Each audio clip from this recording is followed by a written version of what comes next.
Hello everyone, welcome to my channel. So आज हम discuss करने जा रहे हैं परनीशियस एनीमिया के बारे में। So before going to the definition, हम सबसे पहले डिस्कस करते हैं कि इसमें होता क्या है, what is the pathophysiology. Okay, so firstly normally हम देखते हैं क्या होता है हमारी बॉडी में। जो it was all about the vitamin B12। Okay, so हमारा जो मेन फोकस होगा वो विटामिन B12 के ऊपर ही जाकर ख़त्म हो गया। ठीक है, सो फर्स्टली हम फूड से जो विटामिन B12 लेते हैं, ठीक है, और स्टमक में पैराइटल सेल्स पाई जाती हैं। ठीक है, जो फर्स्ट ऑफ ऑल जो विटामिन B12 है वो हमारी बॉडी में सिक्रीट नहीं होता, नहीं प्रोड्यूस होता, तो हमें बाहर से ही लेना पड़ता है फूड से। ओके, उसके बाद पैराइटल सेल्स होते हैं जो वो एक थिंग सिक्रीट करते हैं, उसका नाम है इंट्रिंसिक फैक्टर्स। जो इंट्रिंसिक फैक्टर के बिना जो विटामिन B12 की एब्जॉर्प्शन नहीं होएगी। फूड से हमने फूड आया स्टमक में, पैराइटल सेल्स को पता लगा विटामिन B12 है, तो उसने सिक्रीट किया इंट्रिंसिक फैक्टर। अब जो इंट्रिंसिक फैक्टर है वो विटामिन B12 के साथ कंबाइन हो गया। ठीक है, और ये पूरा ड्यूडेनम, जीजेनम एंड द इलियम। ठीक है, अब ये पैराइटल सेल और जो इंट्रिंसिक फैक्टर है विटामिन, ये जो किसमें आ गया, इलियम पार्ट में, और इलियम में इसकी एब्जॉर्प्शन हो गई। सो सबसे पहले क्या हो रहा था, फूड से विटामिन B12 आया, पैराइटल सेल्स ने इंट्रिंसिक फैक्टर सिक्रीट किया, ये कंबाइन कर दिया विटामिन B12 के साथ, और इसकी एब्जॉर्प्शन इसने इलियम में करवा दी। ठीक है, अब इलियम में एब्जॉर्प्शन करवाने के बाद जो विटामिन B12 है ये किसमें हेल्प करता है, आरबीसी सिंथेसिस में। ठीक है, इससे जो आरबीसी सिंथेसिस नॉर्मल प्रोसेस होएगा। ठीक है, ये थी नॉर्मल पैथोफिजियोलॉजी, नॉर्मल थिंग। अब आते हैं इस डिसीज़ कंडीशन में होता क्या है एक्चुअली, इसमें क्या कहाँ गड़बड़ होती है। सो मान लो पेशेंट को कोई भी ऑटोइम्यून डिसीज़ है जिसमें जो उसके स्टमक सेल्स को टारगेट बनाया जा रहा है, मतलब उसकी बॉडी में एंटीबॉडीज़ बन रही है जो उसके एंटीबॉडी बन रही है जो उसके पैराइटल सेल्स को टारगेट कर रही है।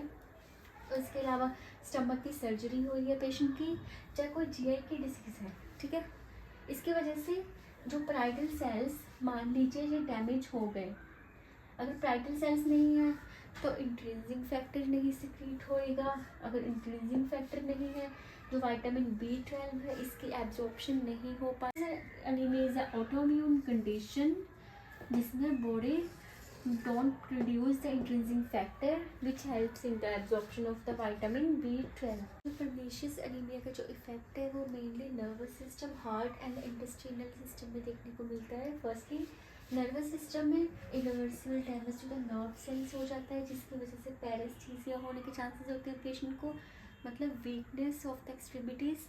एंड उसके बाद हार्ट में हार्ट फेलियर होने के चांसेस होते हैं बिकॉज जो हमारी बॉडी में प्रॉपरली ऑक्सीजन डिलीवर नहीं हो पा रही, और जो हमारा हार्ट है वो एक्स्ट्रा वर्क कर रहा है ताकि ऑक्सीजन डिलीवर कर पाए। ठीक है, लेकिन प्रॉब्लम कहाँ है, हमारे आरबीसी में ही।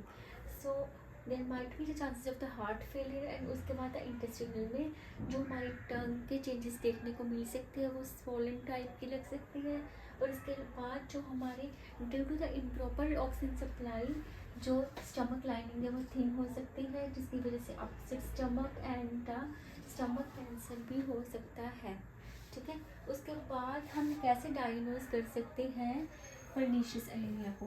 First one is the CBC, complete blood count. इसमें से हमें RBC के काउंट का पता लग जाएगा, हीमोग्लोबिन पता लग जाएगा, हीमेटोक्रिट पता लग जाएगा। ठीक है, उसके बाद है ब्लड स्मीयर। जैसे कि हमने देखा था कि इसकी हिस्टोलॉजी में जो RBC का स्ट्रक्चर वो मैक्रो होगा, बड़ा RBC देखने को मिलेगा, Oval shape and the large. ठीक है, ये हमारे ब्लड स्मीयर से क्लियर हो जाएगा। उसके बाद है विटामिन B12 लेवल। ठीक है, अगर हम ये ब्लड में चेक कर लेंगे तो भी पता लग जाएगा कि परनीशियस एनीमिया है या नहीं है। उसके बाद इंट्रिंसिक फैक्टर एंटीबॉडी एसे।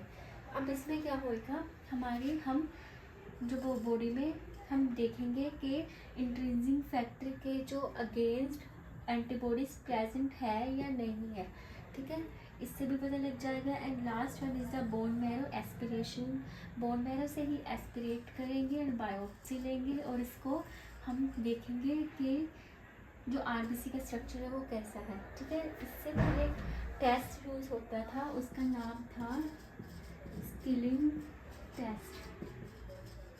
बेसिकली अब ये परफॉर्म नहीं होता, इसमें जो रेडियो एक्टिव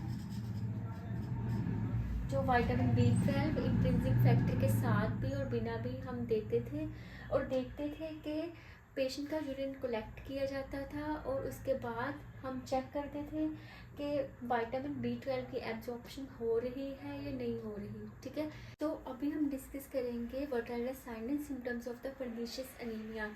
सो पहले हमने देखा था कि इसमें न्यूरो के सिम्टम्स देखने को मिलेंगे, कोग्निटिव चेंजेस, मेमोरी प्रॉब्लम। सो अब हम इसको एक बार ही डिस्कस कर लेते हैं। सो उसके लिए हमें एक निमोनिक याद रखना पड़ेगा, that is pernicious, from the pernicious itself, ठीक है।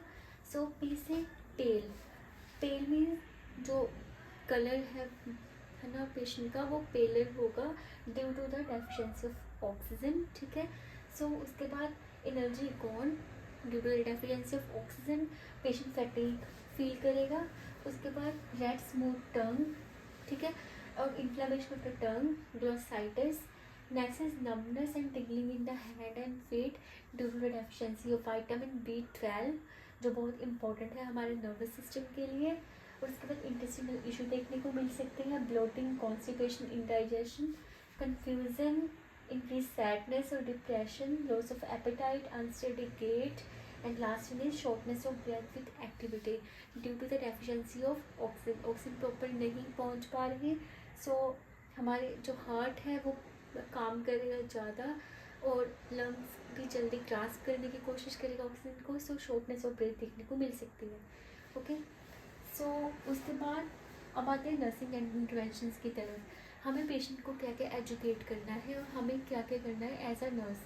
सो फर्स्टली जो हमारा गोल होना चाहिए दैट इज़ विटामिन B12 पे, ओके। सो इसको हम देखते हुए ही हमारी इंटरवेंशंस होएगी। फर्स्टली जो पेशेंट को बोलना है कि अर्ली ट्रीटमेंट लेना है, अर्ली, इससे न्यूरोलॉजिकल जो सिम्टम्स है वो रिजॉल्व तो नहीं होंगे लेकिन वो वर्स होने से प्रिवेंट हम कर सकते हैं।